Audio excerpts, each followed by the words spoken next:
नेताजी सुभाष चंद्र बोस भारतीय स्वतंत्रता संग्राम के एक महान योद्धा और क्रांतिकारी नेता थे।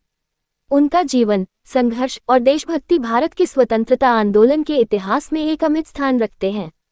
नेताजी ने अपने जीवन का हर क्षण देश को अंग्रेजी शासन से मुक्त कराने के लिए समर्पित किया। उनकी विचारधारा, दृढ़ संकल्प और त्याग ने उन्हें भारत के महानतम स्वतंत्रता सेनानियों में शामिल किया। प्रारंभिक जीवन। सुभाष चंद्र बोस का जन्म 23 जनवरी 1897 को उड़ीसा के कटक में हुआ था। उनके पिता जानकीनाथ बोस एक प्रसिद्ध वकील और मां प्रभावती एक धार्मिक महिला थी। सुभाष बचपन से ही बुद्धिमान और आत्मनिर्भर थे। उन्होंने अपनी प्रारंभिक शिक्षा कटक के रेवेंशा कॉलेजिएट स्कूल में प्राप्त की। आगे की पढ़ाई के लिए वे कलकत्ता के प्रेसिडेंसी कॉलेज गए, लेकिन अंग्रेजी शिक्षकों के खिलाफ विरोध के कारण उन्हें कॉलेज से निष्कासित कर दिया गया। इसके बाद उन्होंने स्कॉटिश चर्च कॉलेज से दर्शन शास्त्र में स्नातक किया। इंग्लैंड में शिक्षा और भारतीय सिविल सेवा।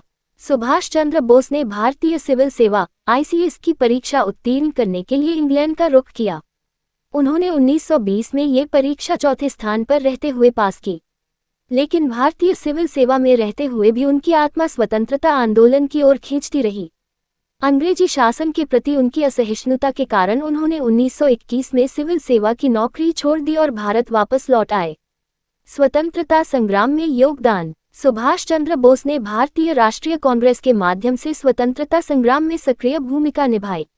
शुरुआत में वे महात्मा गांधी के असहयोग आंदोलन से प्रभावित हुए, लेकिन गांधी जी की अहिंसात्मक नीतियों से असहमति के कारण उन्होंने एक स्वतंत्र और सशक्त मार्ग अपनाने का निर्णय लिया। कांग्रेस अध्यक्ष के रूप में 1938 में हरिपुरा कांग्रेस अधिवेशन में सुभाष चंद्र बोस को भारतीय राष्ट्रीय कांग्रेस का अध्यक्ष चुना गया। उन्होंने कांग्रेस में समाजवादी विचारधारा को बढ़ावा दिया। 1939 में वे त्रिपुरी अधिवेशन में पुनः अध्यक्ष चुने गए, लेकिन गांधीजी के समर्थक उम्मीदवार पट्टाभी सीतारमैया के खिलाफ जीतने के बावजूद उन्होंने कांग्रेस अध्यक्ष पद से इस्तीफा दे दिया। इसके बाद उन्होंने फॉरवर्ड ब्लॉक नामक एक नई पार्टी की स्थापना की। आजाद हिंद फौज का गठन। नेताजी ने भारत को स्वतंत्र कराने के लिए सशस्त्र संघर्ष का मार्ग चुना। द्वितीय विश्व युद्ध के दौरान उन्होंने जापान और जर्मनी का समर्थन प्राप्त किया। 1943 में उन्होंने सिंगापुर में आजाद हिंद फौज (इंडियन नेशनल आर्मी) का गठन किया। उन्होंने "तुम मुझे खून दो, मैं तुम्हें आज़ादी दूंगा" का नारा देकर लाखों भारतीयों को प्रेरित किया। आजाद हिंद फौज ने अंग्रेजों के खिलाफ बर्मा, म्यांमार की सीमा पर युद्ध लड़ा। नेताजी ने 21 अक्टूबर 1943 को आजाद हिंद सरकार की स्थापना की घोषणा की और इसे जापान, जर्मनी और अन्य देशों का समर्थन मिला। उन्होंने अंडमान और निकोबार द्वीप समूह का नामकरण शहीद और स्वराज द्वीप किया। नेताजी का दृष्टिकोण और विचारधारा। सुभाष चंद्र बोस का मानना था कि भारत को स्वतंत्रता केवल सशस्त्र संघर्ष से ही मिल सकती है। वे समाजवाद और धर्मनिरपेक्षता के प्रबल समर्थक थे। उन्होंने आर्थिक स्वतंत्रता, वैज्ञानिक प्रगति और महिला सशक्तिकरण को अपने प्रमुख उद्देश्यों में शामिल किया। गांधी जी से मतभेद। नेताजी और महात्मा गांधी के बीच विचारधारा का मतभेद था। गांधी जी अहिंसा में विश्वास रखते थे, जबकि नेताजी ने स्वतंत्रता के लिए हिंसात्मक और सैन्य प्रयासों को आवश्यक माना। इसके बावजूद नेताजी गांधी जी का सम्मान करते थे और उन्हें राष्ट्रपिता कहकर संबोधित करते थे। रहस्यमय मृत्यु। नेताजी की मृत्यु 18 अगस्त 1945 को ताइवान में एक विमान दुर्घटना में हुई, ऐसा कहा जाता है। लेकिन उनकी मृत्यु को लेकर हमेशा से विवाद और रहस्य बना रहा।